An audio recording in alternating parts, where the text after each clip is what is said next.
देखिए, हमारी एक बहुत बड़ी पार्टी है, उसमें लाखों करोड़ों लोग हैं। तो इख्तलाफात वगैरह जो हैं वो चलते रहते हैं लोगों के दरमियान। लेकिन हम तमाम लोग जो हैं वो पाकिस्तान मुस्लिम लीग नून के मियां मोहम्मद नवाज शरीफ साहब की क़यादत में मुत्तहद हैं। तो उसको इस तरह का रंग देना कि जी लाहौर और इस्लामाबाद या इस्लामाबाद और लाहौर, मेरा ख्याल है कि दुरुस्त नहीं है। अब मुस्लिम लीग नून की जो हुकूमत है उसके बड़े कारनामे हैं। हमने जो है मुल्क को डिफ़ॉल्ट होने से बचाया। हमने जो है वो टैक्स कलेक्शन डबल की थी पिछले 4 साल में। इस्लामाबाद टॉक्स की ऑपरेशन बनियान महसूस किया, और अब अल्लाह ताला की मेहरबानी से आज मक्का जॉइंट डिफेंस एग्रीमेंट भी साइन हुआ है पाकिस्तान, सऊदी अरेबिया और टर्की के दरमियान। तो ये बात दुरुस्त नहीं है कि सिस्टम कोलैप्स हो गया है या सिस्टम कोलैप्स कर दिया गया है। सिस्टम ज़रूर चल रहा है, उसके अंदर इम्प्रूवमेंट की गुंजाइश मौजूद है, और उसके ऊपर हम बातचीत करने के लिए तैयार हैं। और उसको इम्प्रूव करने के लिए अगर किसी के पास अच्छे सजेशन हैं तो उसको हम सुनने के लिए तैयार हैं, वो अपने सजेशन ले आए।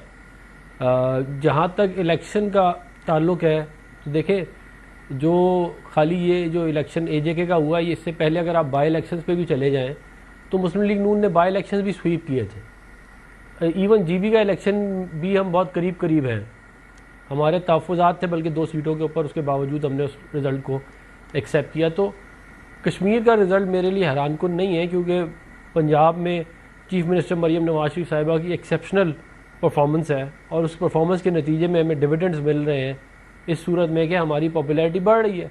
और उसकी निशानदेही जो है वो हर जगह हो रही है, चाहे वो पंजाब में बाई इलेक्शन हुआ उधर हुई है, चाहे वो जीबी में है, चाहे एजेके में है, या बाकी दीगर जगहों पर है। तो ये है टोटल मामला।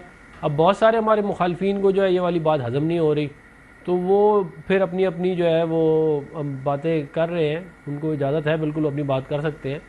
लेकिन जो हकीकत है वो यही है कि अल्लाह ताला की मेहरबानी से इस वक्त पाकिस्तान एक ही मुस्लिम लीग नून मुखालफिन पाकिस्तान है की इस वक्त सबसे आपके मुखालिफ, मकबूल तरीन बल्कि जो जमात है। पीपल्स पार्टी जो इस इलेक्शन में थे वही आप बाज मुखालफिन कह रहे हैं। इस वक्त तो एक ही पार्टी है जो आपको इस हवाले से। जी, इसकी मिसाल जो है वो उन पोलिंग स्टेशंस की है जीबी में, जिनके अंदर रीपोल के लिए हम जा रहे थे, और बिलावल साहब ने खड़े होकर कहा कि ब्लैकमेल किया कि अगर आपने जो है वो रीपोल किया तो मैं जो है हुकूमत गिरा दूंगा।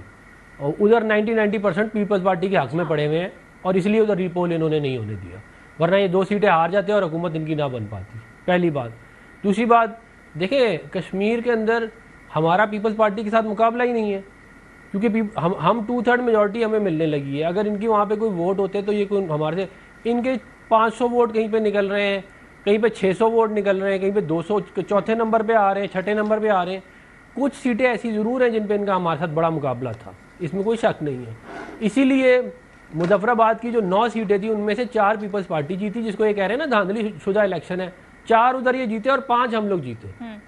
और मीरपुर के इलेक्शन के अंदर ये 4 ये जीते और 9 हम जीते। तो ये और जितनी इन्होंने बातें की हैं कि जी इलेक्शन फ्रॉड हुआ, उसकी कोई वीडियो मौजूद नहीं है। अगर ये वीडियो हमें दिखा दें तो हम उसको ज़रूर क्या कहते हैं रिव्यू करेंगे, लेकिन ये सारी की सारी बातें की गई हैं। और सबसे जो बड़ा एविडेंस है वो ये है कि हुकूमत जो है वो पीपल्स पार्टी की है। जेके में वज़ीर आज़म इनका है, IG इनका है, DIG इनका है, RPO इनका है, कमिश्नर AC DC सब इनके हैं, इनके लगाए हुए हैं। और उसके बाद ये हमें कह रहे हैं कि इनके लोग सिंध पुलिस के डाले लेके AJK के इलेक्शन में पोलिंग स्टेशनों के बाहर जाके फायरिंग करते हुए पकड़े गए हैं। इनके एक MNA के बारे में ये कहा उन्होंने कि जी उनका बाजू पूरा उड़ गया है। तो हमने कहा जी हम FIR करते हैं, पकड़ते हैं लोगों को। इन्होंने कहा नहीं जी बाजू नहीं उड़ा, वो सिर्फ अंगूठा हाथ उड़ गया। फिर कहते हैं हाथ नहीं उड़ा, अंगूठा उड़ गया। और बाद में कहते हैं जी वो गोली छू के गुजरी थी। तो भाई अब आप इस तरह तो मतलब कि नहीं होता ना।